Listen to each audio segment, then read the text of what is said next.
Hi there, great to see you again. In this video, I'll show you how to move tickets to the backlog in Jira. If you're new to Jira or just need a refresher on effectively organizing your tasks, this walkthrough is just what you need. We'll specifically focus on managing tasks within the Scrum board setup. Let's dive right in by navigating to your Scrum board. For those utilizing the Agile Scrum methodology in Jira, the Scrum board is your primary workspace.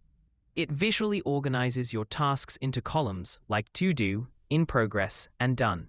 However, not every task should remain in the active sprint, and that's when moving them to the backlog becomes essential.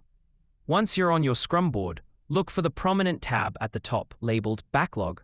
This tab is crucial as it directs you from the current sprint view to the planning area where future tasks can be managed. To move a ticket or issue to the backlog, simply drag and drop. Locate the issue you wish to move from the active sprint. Click and hold it and drag it over to the backlog section. Release the mouse button to drop it into place. This action instantly relocates the task from the active sprint, allowing you to manage current and future tasks effectively. A helpful tip while performing this action is to understand the rationale behind moving an issue to the backlog.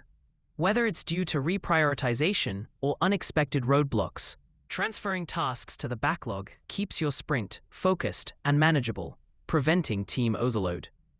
And there you have it, a concise guide on moving tickets to the backlog in Jira on your Scrum board. By following these steps, you can enhance task organization and ensure your team remains aware of both current priorities and future plans.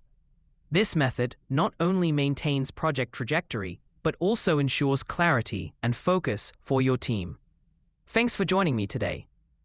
Please like and subscribe for more tips and tricks on optimizing your workflow in Jira. Until next time, keep those projects moving smoothly.